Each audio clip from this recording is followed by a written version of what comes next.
This is a really good opportunity with the Global Youth Group, Ethiopian Youth Group, to say something a little bit different. I know a lot of my story has been about no more, and you guys see some of the success, which of course there's a whole lot of people behind it all.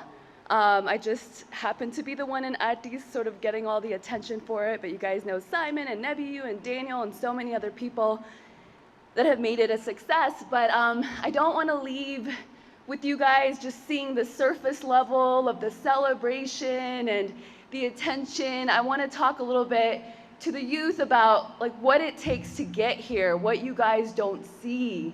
A lot of the times when someone gets successful, you see them once they get successful. So you just think everything maybe is easy for them. You don't really get to see the struggle because that sort of happens behind the scenes, or it happens, you know, before you know of them. So I just want to hopefully give a little bit of encouragement to the young people here who probably, I'm sure, have big dreams and maybe you're a little bit unsure of yourself. Just to give you a little sense of my journey so that you may be encouraged. So, you know, now you see me as sort of bold and confident, and I mean, by no means am I perfect, and I think you guys all know that because a lot of my journey has been public, but I also just want to tell young people, like, I used to be so shy. Like, as a kid, I used to be so shy. Even as a teenager, I used to be so insecure. I wasn't really sure about myself. When I got into my 20s and went to college and then went to start working at production companies, it was so difficult to like pitch stories, and you know, in my head I'm like, I'm not good at this, they're better than me at this, and there's just every day you show up to work anyway, right? And you do it over and over and over again for years, and then you start to get confident.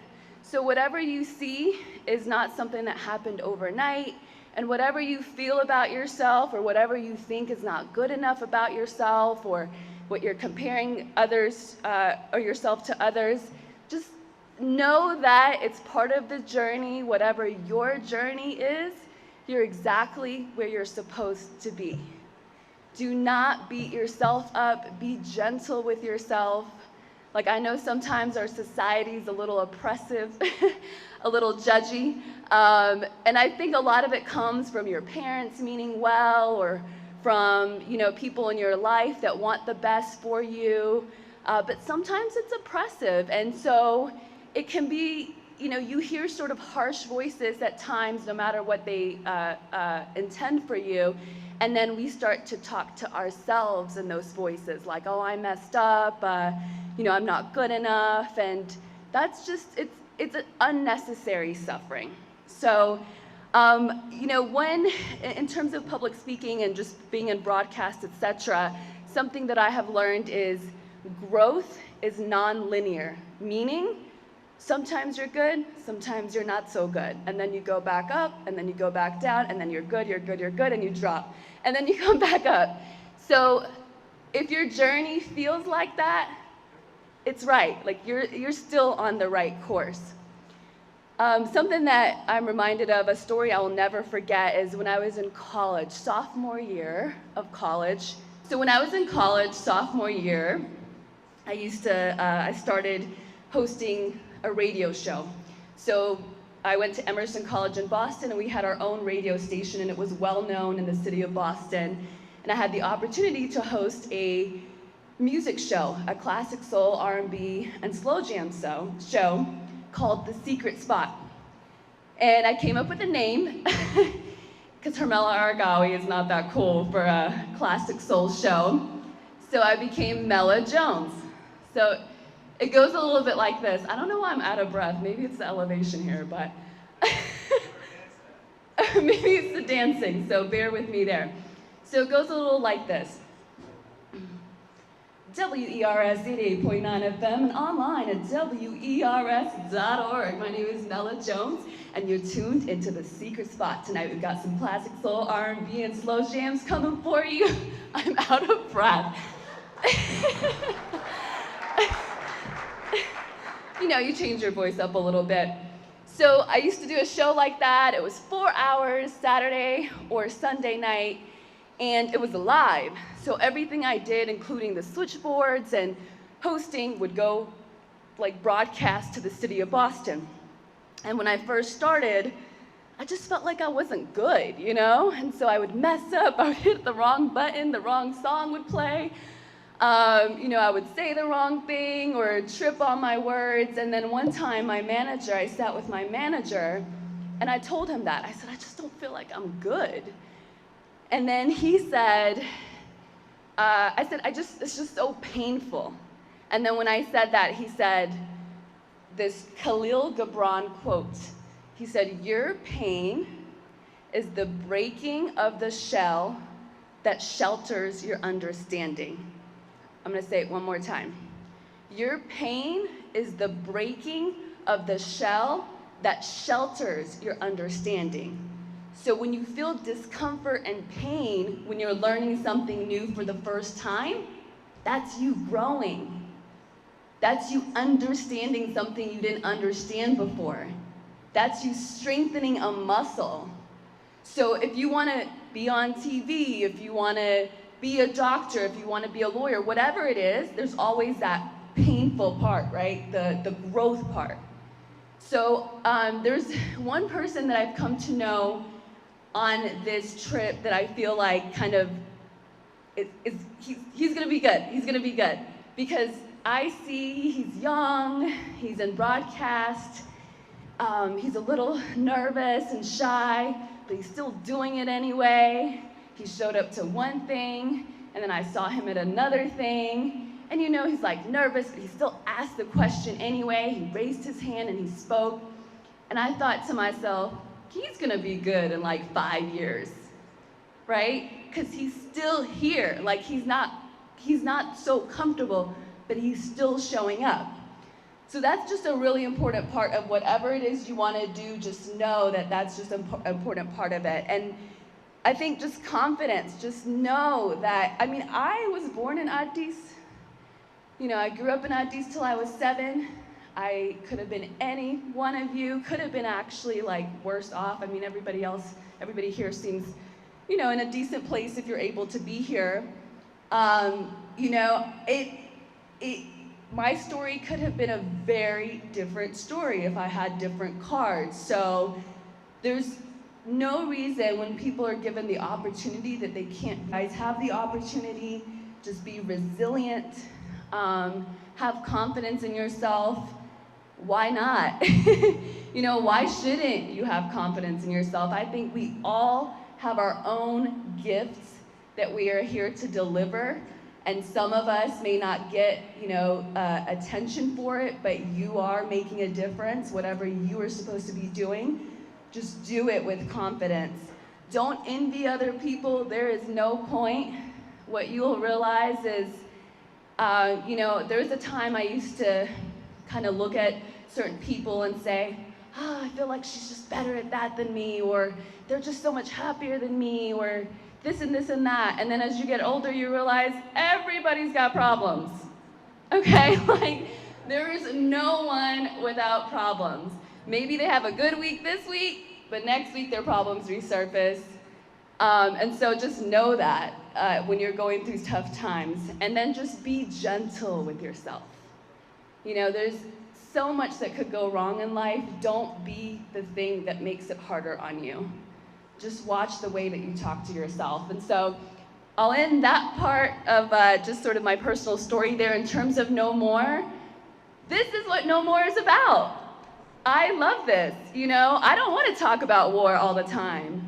You know, I don't want to talk about Western media and da-da-da. I just want to see amazing gatherings like this. I want to see performances like that, you know. And so as we're moving forward with No More, just know that we're going to be moving in positive directions. Obviously, there's still a lot of bad stuff going on. A lot of it is beyond human control. So all I can say is just I pray certain things get resolved. Like, I do not have the solutions, honestly. And, you know, I don't know who does. So I hope there's some sort of divine intervention that can bring the whole country to peace.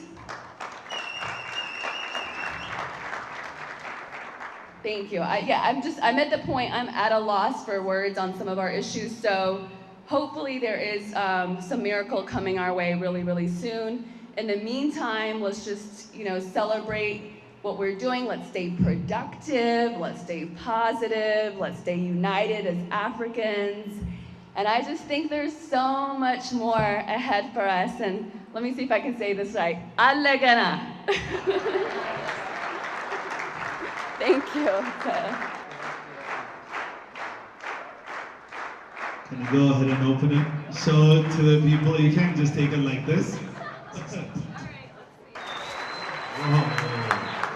This was provided by the Ethiopian youth group. So if you could just a hand of applause, please. Again, thank you for all that you do. እግዚአብሔር ኢትዮጵያን ይወዳታል፣ ሁሌ ይጠብቃታል። እኔ ያው 91 በፈረንጆች አቆጣጠር ነው ወደ ሀገሬ የመጣሁት። ወደ ሀገሬ ሲመጣ ኢትዮጵያ ብትራብም ብትጠማም ቢደክማትም ባይደክማትም ብታገኝም ብትወድቅም ወድቃለሁ፣ አገኛለሁ፣ አብሬ ከህዝቤ ጋር እራባለሁ፣ አሸንፋለሁ ብዬ ነው የመጣሁት። ዛሬ ደግሞ እናንተም በዚህ ትውልድ እንደገናም በዚህ ትውልድ ሄርሜላም ኖ ሞር የሚለውን ሙቭመንት ይዛ ስለተነሳችልን እኛ ድሮ ነው ኖ ሞር ያልነው። ድሮ የኔ ማማ አፍሪካ በምዘፍንበት ጊዜ በአፍሪካነታችን እንኩራ የሚልም በእንግሊዘኛ I'm an African, be proud to be an African የሚልም ዘፈኖች ይዤ መጥቼ ጮክ ያለው ብዙ ጮክ ያለው በእዩ ጮክ ያለው እኛ ኢትዮጵያኖች እኛ ስናሸንፍ አፍሪካ ያሸንፋል። ኦኬ ስለዚህ የኔ ማማ ኢትዮጵያ ሁሌ በኢትዮጵያ እኛ ሳሸንፍ አፍሪካ ያሸንፋል። ኖ ሞር ያልነውም እኛ ዛሬ አሁን diaspora of course ነኝ። ያው ጋሻ በራሞላ እኛ diaspora አይደለንም ከ10 ዓመት በላይ ቆየን ላሙ ይቦራንን ብሏል። ወይኔም ከዛም ልበልጥ እችላለሁ።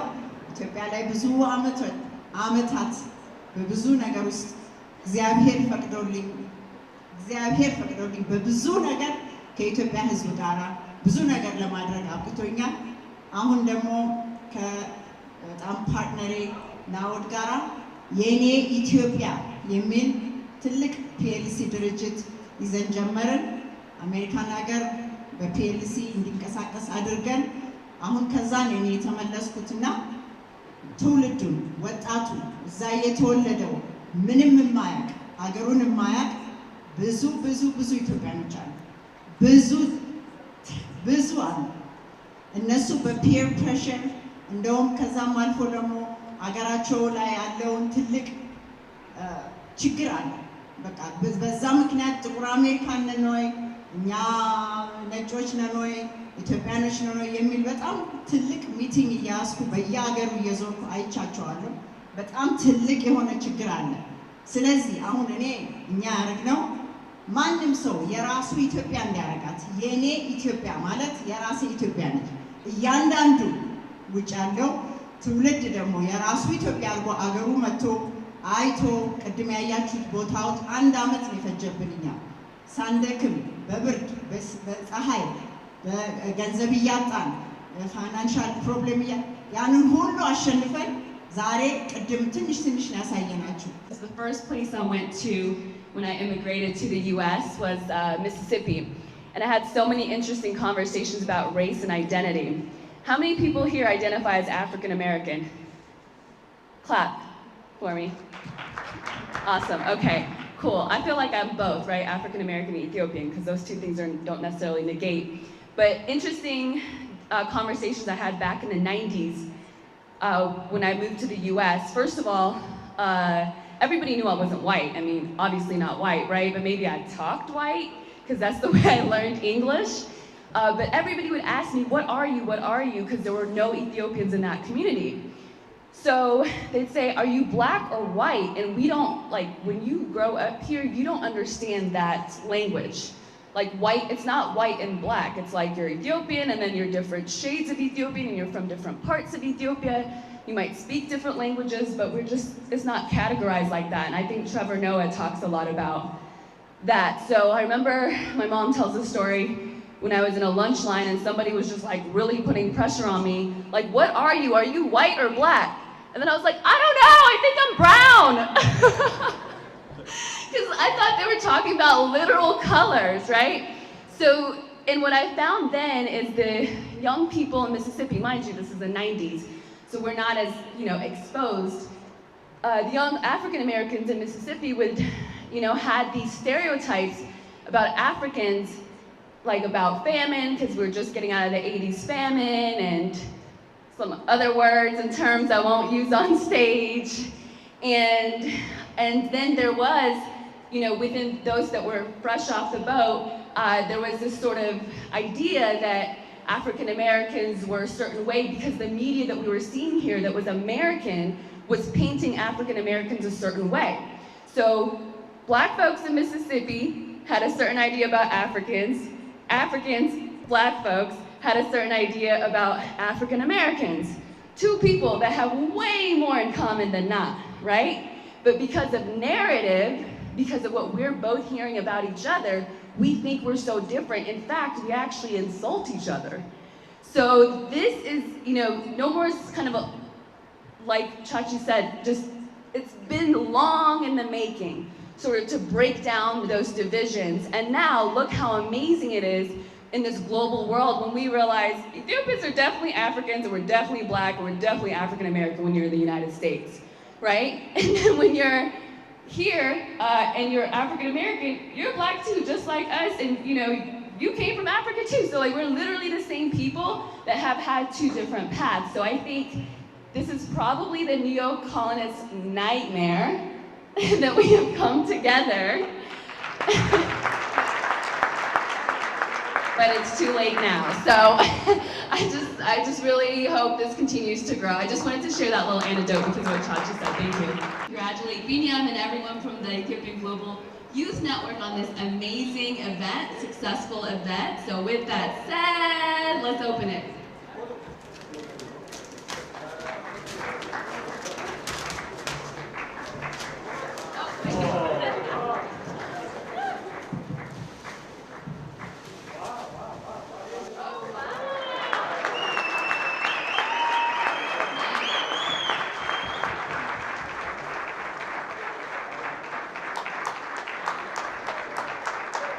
ዋሽንግተን ዲሲ በተለያየ ከተሞች የነሱን ድምጽ ከማሰማት አንፃር ብዙ ዞረናል።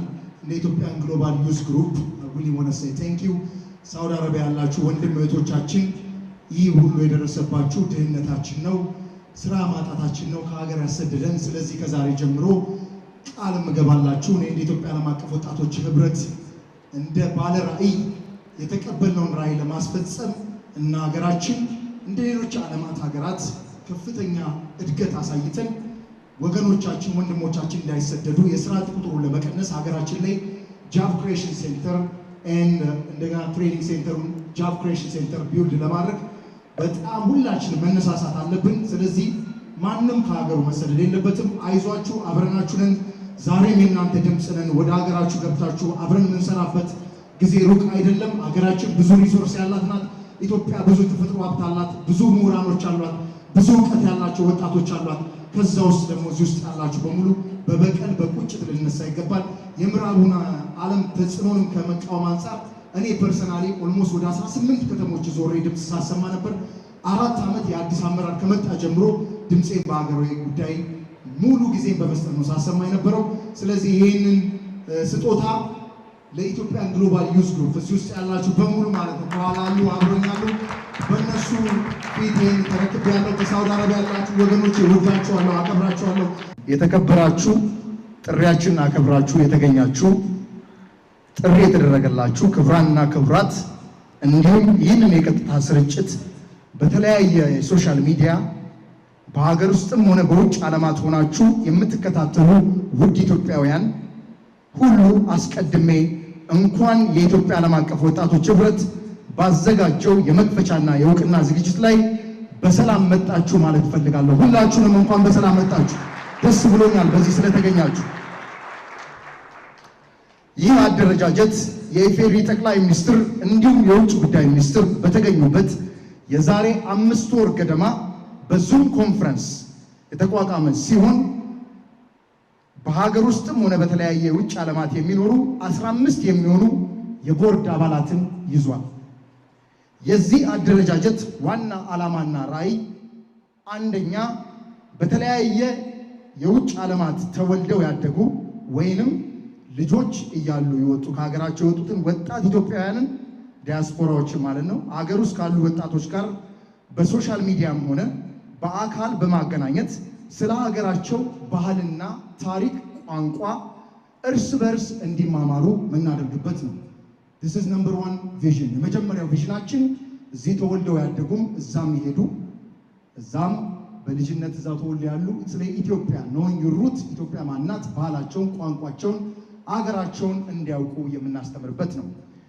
ሁለተኛው በመላ ዓለም የሚገኙ በተለያየ የሥራ ዘርፍ ተሰማርተው የሚገኙ ምሁራኖች እንዲሁም የግል ቢዝነስ ከፍተው በስራ ላይ የተሰማሩ ወጣት ኢትዮጵያውያን ዲያስፖራዎች ያላቸውን ዕውቀት፣ ተሞክሮ፣ ልምድ፣ ሀብት፣ ገንዘብ ወደ ሀገር ውስጥ ይዘው በመግባት ሀገር ቤት ካሉ ወጣቶች ጋር ጥምረት በመፍጠር ለሀገር እድገት ብልጽግና በጣም መስራት እንዳለብን ይሄ በዋናነት ሊሰመርበት የሚገባ ነው። ምንድነው ያልኩት?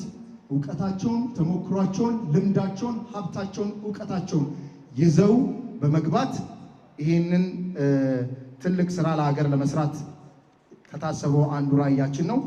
ሶስተኛ የተለያየ ዕውቀት ያላቸው ከሀገር ውስጥ ሆነ ከውጭ ዓለማት የሚገኙ ምሁራኖችን በመጋበዝ በሶሻል ሚዲያም ሆነ የተለያዩ ፕላትፎርሞችን በመጠቀም እነዚህን ቋንቋችንን ባህላችንን እንዲሁም ደግሞ የተለያዩ ነገሮችን ልናስተምር በዚህም በኩል ዝግጁ መሆናችን ነው። አራተኛው በዚህ በቴክኖሎጂ ዘመን እያንዳንዱ ወጣት ስለ ሀገሩ ያገባኛል በማለት የዲፕሎማሲና የአድቮካሲ ስራን እንዲሰሩ እንዲሁም ብቁ የሆነ ወጣት ወይም ደግሞ ሊደሮች እንዲወጡ ከወጣቶች መካከል ይህን አሰራር የምንሰራበት ይሆናል። ሊደርስ የአድቮካሲ የዲፕሎማሲ ስራ ወጣቱ እንዲሰራ በአመራር ደረጃ ዛሬ ኢትዮጵያ ላይ ያለውን ትልቁን የዲፕሎማሲ ጫና ሊቀርፉ የሚችሉ ወጣቶች እነዚህን ልናወጣ ይሄ አንዱ ይሄ የወጣት ህብረት ውስጥ ከምንሰራው ስራ አንዱ ነው። አምስተኛ በቱሪዝሙ አቅጣጫ በውጭ ዓለማት ያሉ ወጣቶች ስለ ሀገራቸው መልካም የተፈጥሮ ጸጋና ገጽታ ለዓለሙ ማህበረሰብ በማሳወቅ የውጭው ዓለም ማህበረሰብ ወደ ሀገር ውስጥ እንዲመጣ ማነሳሳት፣ በሀገር ውስጥ ያለው ወጣቶችም ለቱሪዝሙ የሚመጡትን በማስጎብኘት የሀገራቸው ማንነት ማሳወቅ ነው። ቱሪዝሙ ላይ በጣም ኢምፖርታንት ነው። ስለዚህ ወደ ሀገራቸው እዛም ያሉ ተወልደው ያደጉ እንዲሁም ደግሞ በተለያየ ምክንያት ከሀገር የወጡ ኢትዮጵያኖችን ሀገራቸውን መጥተው እንዲጎበኙ በማድረግ ስለ ሀገራቸውም ደግሞ ወጥተው እንዲናገሩ ሌሎችን መጥተው ሀገራችን እንዲጎበኙ ኢትዮጵያ ብዙ ታሪክ ያላት ሀገር ናት። ይህንን ለማስተማር አንዱ ነው።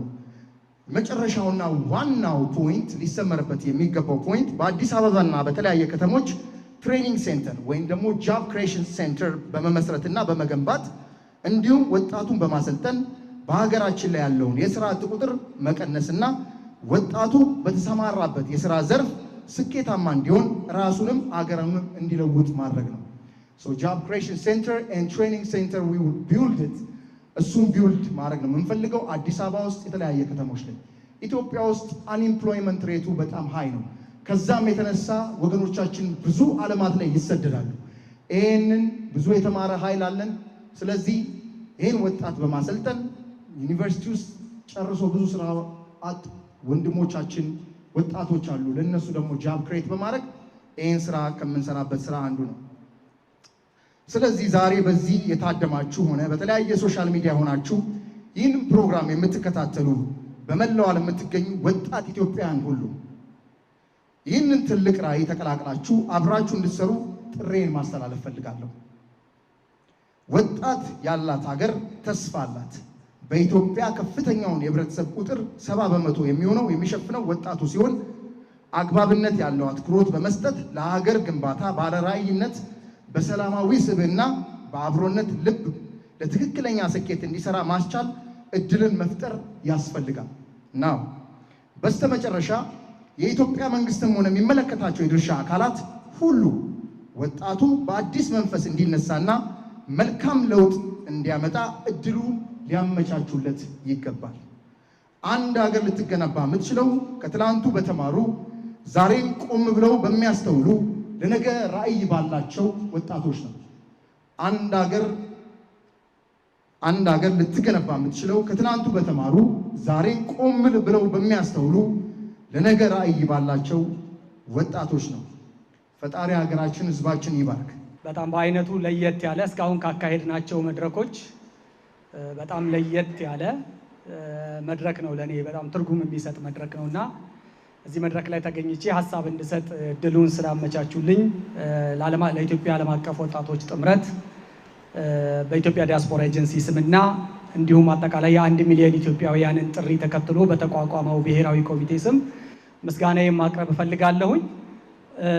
እንዲሁም ደግሞ በተለያዩ አጋጣሚዎች ሁላችሁንም እንኳን ደህና መጣችሁ ያልንበት እድል ቢኖርም ዛሬ ደግሞ በተለየ መልኩ አንድ ስፔሲፊክ የሆነ ኤጅ ግሩፕ ስፔሲፊክ የሆነ አንድ ኮንስቲትዌንሲ ሊባል የሚችል የወጣት ማህበረሰብ ፊት ቆሜ እድሉን ስላገኘሁኝ እናንተን በተለየ መልኩ እንኳን ወደ ሀገራችሁ በሰላም መጣችሁ ለማለት እፈልጋለሁ።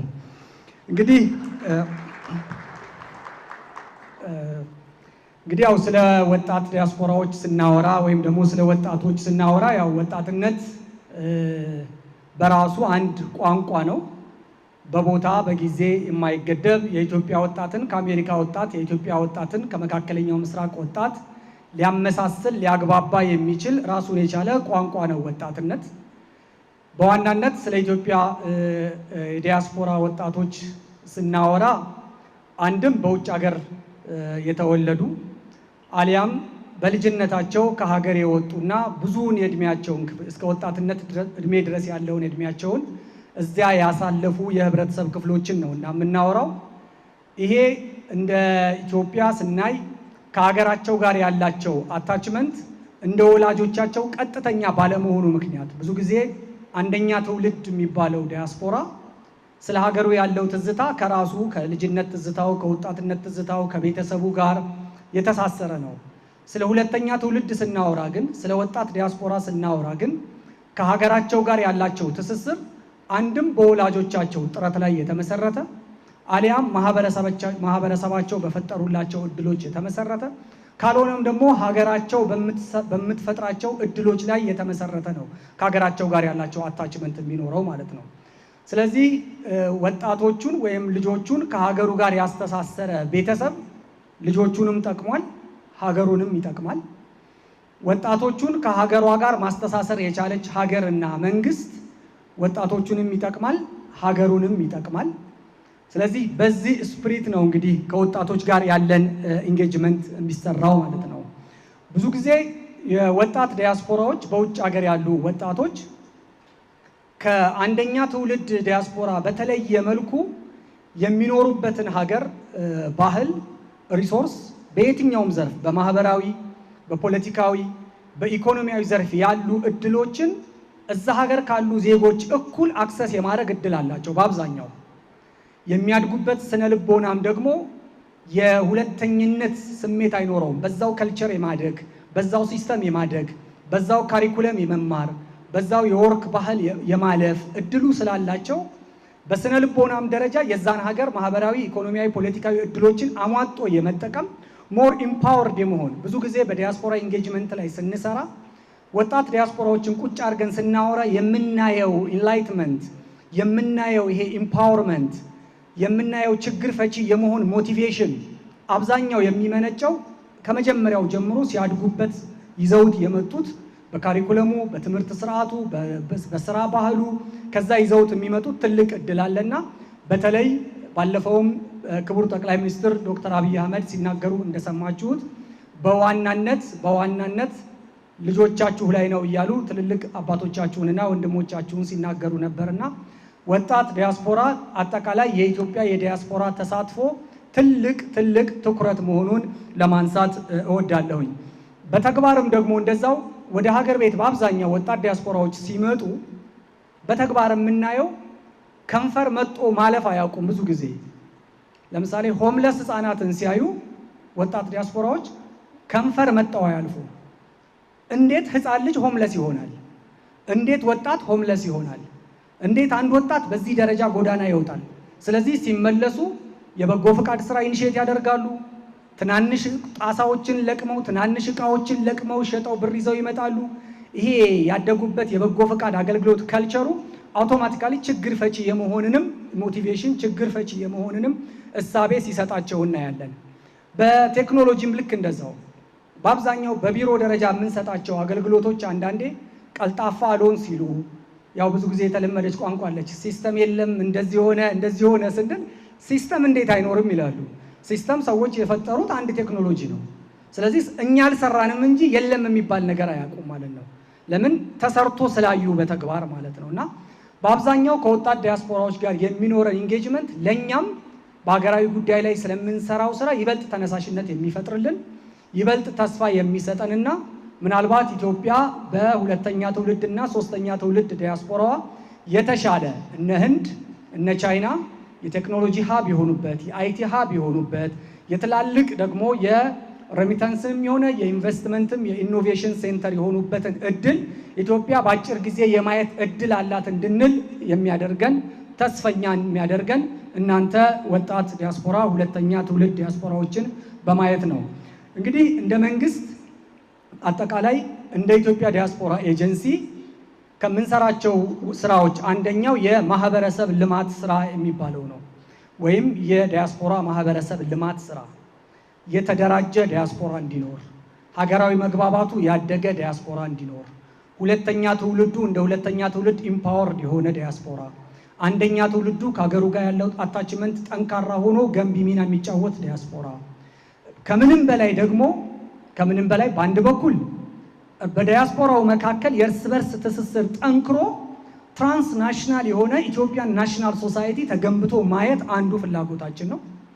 በሌላ በኩል ደግሞ በዲያስፖራው ማህበረሰብና ሀገር ቤት ባለው ማህበረሰብ መካከል ደግሞ ጠንካራ ሀገራዊ ትስስር ተፈጥሮ ማየት እንፈልጋለን። ይሄ የዲያስፖራ ማህበረሰብ ስራችን አንዱ መገለጫ እንግዲህ ከኢትዮጵያ ዓለም አቀፍ ወጣቶች ጥምረትም ከመጀመሪያ ጀምሮ ስናግዝም የቆየንበት አንዱ በውጭ ያሉ ወጣቶችንና በአገር ቤት ያሉ ወጣቶችን በማስተሳሰር ጥምረት እንዲኖራቸው በማድረግ ያሉ ማህበራዊ ኢኮኖሚያዊ እድሎችን በማጋራት የተሻለ የተናበበ ወጣትነት ቋንቋ ነው ካልን ኢትዮጵያ የዛሬ ወጣቶች የሚያስተዳድሯት የሚወርሷት የሚኖሩባት ሀገር ነች ካልን እነዚህ ወጣቶች በተቀራራቢ ስነ ልቦና እንዲያድጉ ይጠበቃልና እንደ ኢትዮጵያ ዲያስፖራ ኤጀንሲ በወጣት ዲያስፖራ ላይ በውጭ ያሉ ወጣቶችንና በአገር ቤት ያሉ ወጣቶችን ደግሞ አስተሳስሮ መስራት ትልቁ ትኩረታችን ነውና በዚህም ይህን ትኩረታችንን እንደምንቀጥልበትም እንዲሁ ለማሳወቅ እወዳለሁኝ።